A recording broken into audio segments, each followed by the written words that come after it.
ভাগো ভাগো ভাগো ভাগো কালি তাৰ পৰা অহাৰ পাছত কি কম অৱস্থা বহুত বেয়া আজি যেহেতু শিৱৰাত্ৰি ৰাতিপুৱা এফালে যাম হে ভাত বনাই লৈছো লৰাটোৰ কাৰণে আমি আজি উপবাসে থাকিম কিন্তু লৰাটোৰ কাৰণেটো লাগিবই যোগাৰখিনি আৰু এইফালে আমাৰ শিৱৰাত্ৰিৰ যোগাৰখিনি হৈ গ'ল এই গোটেইখিনি কাম দেউতাই কৰিলে ৰাতিপুৱাতে সকলো যোগাৰ পাতি কৰি মা আৰু দেউতা গ'লে এইফালে ময়ো ওলালো লৰাটোৰ সম্পূৰ্ণ যোগাৰখিনি লৈ এইকেইটা বস্তু ইম্পৰ্টেণ্ট খোৱা বস্তু আৰু পেম্পাৰ ষ্টাৰ ক্ৰীম এইবোৰ বস্তু ইম্পৰ্টেণ্ট বস্তু নিনিয়াকৈ যাব নোৱাৰি ক'তো আৰু লৰাটোক লৈ কিনি ৰিক্সাখনত গৈ আছোঁ বা স্কুললৈকে কাৰণ বা ছুটি হোৱাৰ পাছত বা লগতে আমি যাম আৰু স্কুললৈকে গৈ আছোঁ তাইও আহি আছে আৰু লৰাটোকটো ফুৰিবলৈ পালে একোৱেই নালাগে বিৰাট ফূৰ্তি পাই সি ফুৰিবলৈ আৰু এইফালে বেলেগ ড্ৰাইভাৰ নাই দেই আজি এয়া বায়ে গাড়ী চলাই গৈছে আৰু আমিনো ক'ত আহি আছোঁ ভিডিঅ'টো চাই থাককচোন শেষলৈকে এইটো দোকান এইটো ঘৰ 1 2 3 4 5 6 7 8 1 2 3 4 5 6 7 8 how could we how are we to everyone how could everyone ki 1 2 3 4 5 6 7 8 9 10 কোনটো এইটো গছ এইবোৰ খেৰ পথাৰ নদী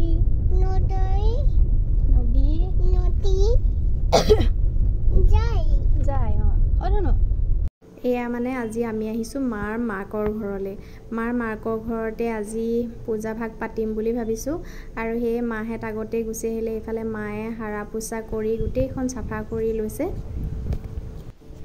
আগতে এখন ইমান এখন ধুনীয়া ঘৰ আছিলে যিখন ঘৰত 7জনী বাই ভনী একেবাৰে দবদবাই থকা এখন ঘৰ মানে মাৰ বাই ভনী 7জনী আছিলে যিহেতু গোটেইকেইজনী বিয়া হ'ল বিয়া হোৱাৰ পাছত ঘৰখন ইমানকৈ চোৱা চিতা মানুহো নাই কেতিয়াবা জেঠিহেঁতো আহে মাও যায় তেনেকেই ঘৰখন চলে আৰু এইখন ঘৰতে থাকি মাহেঁতে ভৱিষ্যতৰ সপোন এইটো তাঁতশালৰ ফেন দেই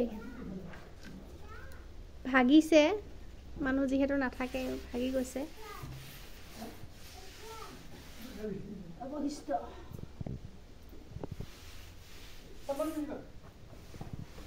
এইটো তাঁতৰ সেই হালৰ ফ্ৰেমটো থাকিলে য'তে ত'তে লৈ ল'ব পাৰি আৰু দিগদাৰ নাই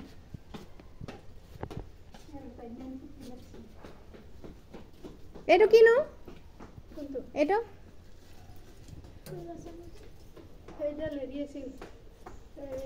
ৰাছ নেকি এইডাল বোলে চুৱেটাৰ গাঠা মেচিনৰ কিবা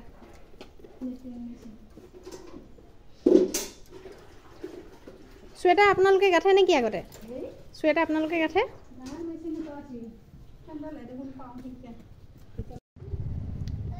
এইটো মন্দিৰটোৰ কাষতে মাহেঁতৰ এইটো ভঁৰাল ঘৰ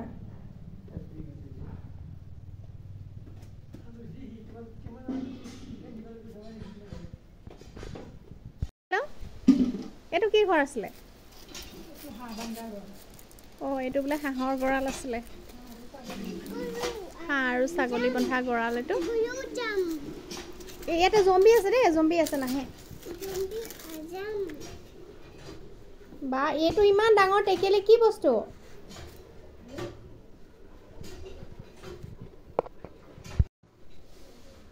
মস্ত ডাঙৰ টেকেলি এইটো পানী খোৱা টেকেলি নেকি এইটো পানী খোৱা টেকেলি নেকি পানী খোৱা টেকেলি নেকি ইমান ডাঙৰ এইটো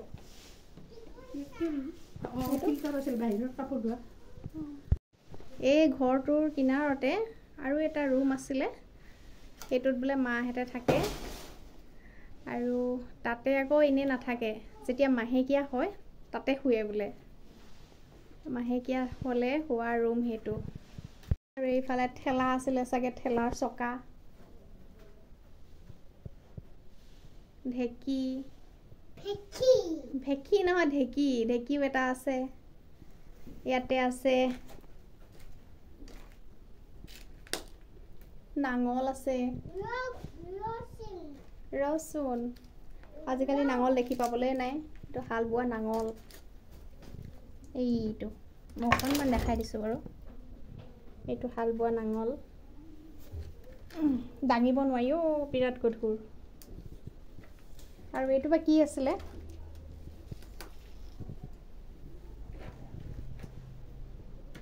ঢেঁকী নাঙল চব ইয়াতে সোমাই থৈছে এতিয়া। আৰু এইয়া ঠেলাৰ চকা। আৰু এইটো হৈছে ঢেঁকী থোৱা জেগাটো, এইটো ঢেঁকীৰ গাঁহালিটো আছিলে এয়া।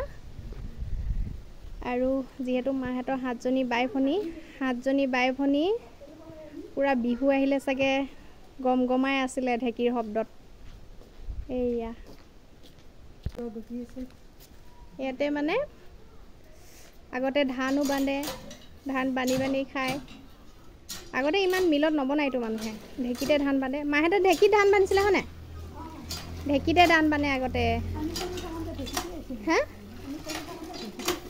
ঢেঁকীতে ধান বান্ধি খায় আগৰ দিনত মানুহে। আৰু এয়াই আৰু এতিয়াও এইবোৰ ভাতকেৰেলা পুলি ওলাই আছে দেই। আৰু এইজোপা জলকীয়া গছ আছে, টেঙা চেঙাও আছে, কোনো নাথাকে যদিও বস্তুখিনি আছে। আৰু বাৰীখনটো বহুত বেছি ডাঙৰ, কিমান কি গছ আছে মানে চাবগে লাগিব একপাক। হা, 1 বিঘা মাটিত পুখুৰী আছে। মোক লৈ যাবচোন এইফালে। আৰু এইবোৰ কঁঠালৰ পৰা তামোলৰ পৰা আদি কৰি একেবাৰে আম গছলৈকে তামোল কিমান আছে দেখিছেনে? আৰু আপোনালোকে চাগে এইকেইটা বহি চাগে ওকণি চাই থাকে গোটেইকেইজনী। শুনিছা নাই? হা, আপোনালোকে চাগে এইবোৰত বহি ওকণি চাই থাকে চাগে আগতে। ওকণি ক'ত চাই? অ', ঠাণ্ডা দিনত বোলে এইফালেহে ওকণি চাই থাকে। এইটো আকৌ এইফালে পাকঘৰ আছিলে দেই, এইফালে পাকঘৰ আছিলে। আৰু এইফালে ওকণি চাই লাইন পাতি 7জনী বাই ভনী বহি থাকে চাগে। আৰু এই তাতে কোনোবা কেইজনী মানে চাগে ইয়াতে তাঁতশালত বহি কিনি তাঁত বৈ থাকে। কোনোবা কেইজনী মানে ভাত বনাই চাগে, এনেকৈ আৰু।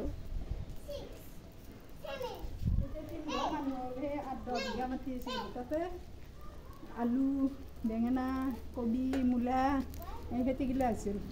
ৰবাব টেঙাৰ গছ, বগৰী গছ চব আছিল। এই মানে আৰু মানুহ বহিলে বোলে ইফালে, আৰু বহুত জেগা আছিলে, বহুত মাটি। আৰু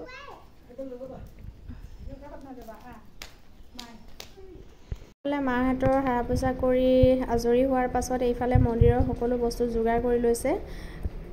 আৰু এইফালে বায়ো অলপমান যোগাৰ কৰি দিছে পূজা কৰিবৰ কাৰণে।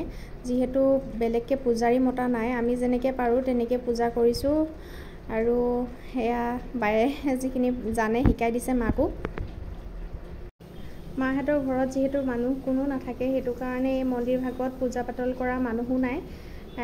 মায়ে সেয়ে ভাবিলে এই বছৰটো ইয়াতেই পূজা কৰোঁ। সেইটো কাৰণে মাকৰ ঘৰলৈকে গোটেই মানে প্ৰসাদ চসাদ লৈ কিনি ইয়াতে আমি আহি গ'লোঁ পূজা পাতিবৰ কাৰণে। যিহেতু আমাৰ ঘৰতো শিৱ মন্দিৰ নাই, ময়ো ঘৰৰ মুখৰ আগৰ মন্দিৰটোতে সদায় সোমবাৰে পূজা কৰোঁ। মই যিহেতু ঘৰত এজনীয়ে ছোৱালী আছিলোঁ, সেইটো কাৰণে 3-4জনী ছোৱালীৰ অভাৱটো বহুত বেছিকৈ অনুভৱ কৰিছিলোঁ। আৰু ভাবিছিলোঁ যেন আমাৰ ঘৰতো যদি থাকিলেহেঁতেন 2জনীমান ছোৱালী। আৰু এয়া দেখিছেনে, মাহঁতৰ ঘৰখনত 7জনী ছোৱালীয়ে ভৰপূৰ হৈ আছিলে। কথাটো কিবা ভাবিয়ে ভাল লাগি যায়, মানে কিমান শুৱনি লাগে এখন ঘৰত যেতিয়া বেছিকৈ ছোৱালী থাকে। মাহঁতেও চাগে এইখন ঘৰতে পূৰা হাঁহি খিকিন্দালি কৰি গোটেইকেইজনী একেলগে মিলি কিনি ঘূৰি ফুৰিছিলে। কোনোবা এজনীয়ে হয়তো কেতিয়াবা কাজিয়া লাগিছিলে, কোনোবা এজনীয়ে হয়তো কেতিয়াবা ঠেহ পাতি অ'ত ত'ত বহি আছিলে। প্ৰত্যেকখন ঘৰতে যিমানেই নহওক বাই ভনী হ'লে 2-1 লাগেই ন, তেনেকৈ চাগে মাহঁতেও লাগিছিলে। আৰু ফূৰ্তি কৰা সময়টো চাগে গোটেইকেইজনী একেলগে ফূৰ্তি কৰিছিলে। আৰু মাহঁতে কোৱাৰ মতে মাহঁতে পঢ়া শুনাৰ লগতে নিজৰ ঘৰৰ কামখিনিও পূৰা কৰিছিলে বোলে। পথাৰলৈ যোৱাৰ পৰা আদি কৰি গোটেইখিনি কাম কৰিছিলে। ল'ৰাৰ কামখিনিও মাহঁতে কৰিব লগা হৈছিলে, যিহেতু ঘৰত ল'ৰা তেনেকৈ নাছিলে, মাহঁতে কৰিছিলে সেইখিনি কাম। মাহেঁতৰ 7 গৰাকী বাই ভনীৰ এগৰাকী এতিয়া ঢুকালে। সেই ঢুকুৱা মাহীগৰাকীয়ে বোলে বহুত বেছি কাম কৰিছিলে, মতা কামখিনি মাহীয়ে কৰিছিলে বোলে।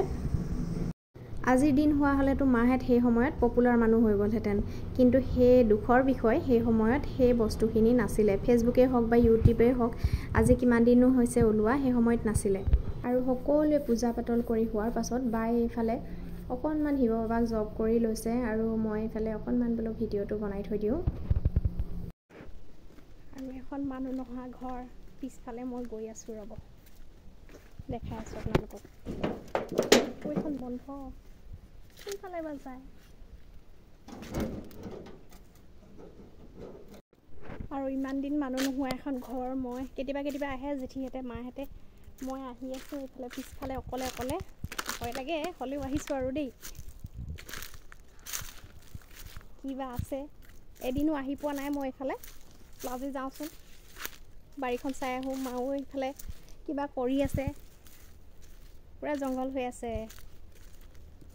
আৰু দেখাই আছোঁ ৰ'ব আপোনালোকক, বেলেগ একো নাই।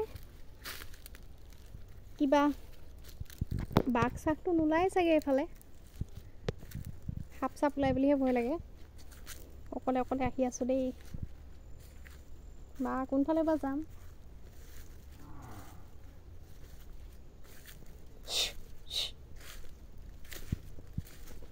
এইখন গোটেই দেখিছেনে তামোল বাৰী, গোটেইখন তামোল।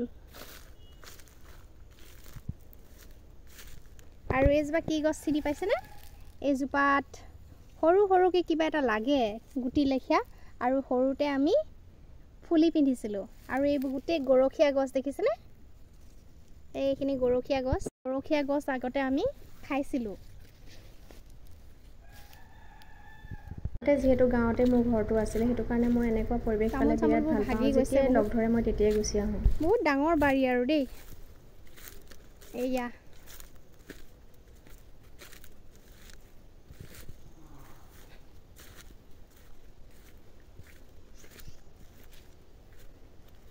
আৰু বেলেগত পুখুৰী আছে, এইটো একেবাৰে ঘৰৰ ওচৰতে লাগি থকা পুখুৰী। এইয়া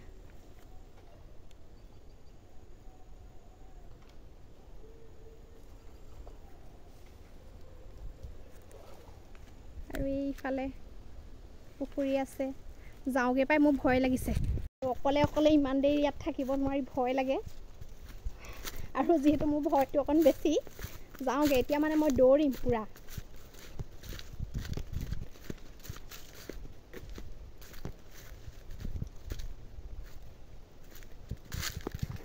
সেইবোৰ দেখিছেনে? এইয়া বহুত ডাঙৰ বাৰী আৰু এখন।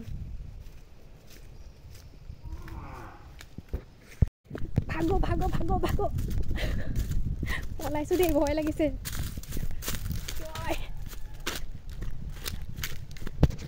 আৰু এইফালে মই মাহেঁতৰ 7 জনী বাই ভনীয়ে আগতে ক'ত কেনেকৈ কি কৰি আছিলে, বহি আছিলে নে কথা পাতি আছিলে, সেই কথাবোৰ মই কল্পনা কৰি অতীতলৈ মানে একেবাৰে গুচি গৈছোঁ। আৰু এইফালে আমাৰ ল'ৰাটোৱে একেবাৰে ডাঙৰ লগত শাৰী পোনাই চাহ খাই আছে। মাহেঁতে মানে পূজা চূজা কৰাৰ পাছত দেউতাই অলপমান চাহ আনি দিলে দোকানৰ পৰা, এইফালে চাহ খাই আছে। আৰু এয়া ঘৰৰ মুখৰ আগত এখন ডাঙৰ ধুনীয়া পথাৰ, মানে এটা ধুনীয়া গাঁৱলীয়া পৰিৱেশ। আৰু ৰাতিপুৱা শুই উঠি এই পথাৰখন দেখে। আৰু এয়া আমাৰ ল'ৰাটোৱে দিছেনে হাঁহ বিচাৰি দাগ কৰি ফুৰিছে। আৰু এইফালে আহি কিনি লগালগ গা চা ধুই কিনি ঘৰৰ মুখৰ আগৰ মন্দিৰটোত চাকি দিলোঁ, ঠগি দিলোঁ। তাৰ পাছতে অকণমান কিবা এটা খাই লৈছোঁ। অৱস্থা মানে অকণমান বেয়াই হৈ গৈছে মোৰ। কালিৰ পৰাই যিহেতু গাটো অকণমান বেয়া আছিলে, সেইটো কাৰণে মই একো ভাত পানী খাব পৰা নাছিলোঁ ৰাতি। আৰু আজিও যিহেতু মই লঘোণ দিব লগা হ'ল, সেইটো কাৰণে গাটো অকণমান বেছিয়ে বেয়া হৈ গ'ল। অহাৰ পিছতে গোটেই বমি হোৱাৰ পাছত জ্বৰ আগতেই লাগি আছিলে। তাৰপাছতে আহি পিনি আৰু অৱস্থা বহুত বেয়া। ভিডিঅ'টো আজিলৈকে আছিলে। আজিলৈ বাই বাই, নেক্সট ভিডিঅ'ত লগ পাম।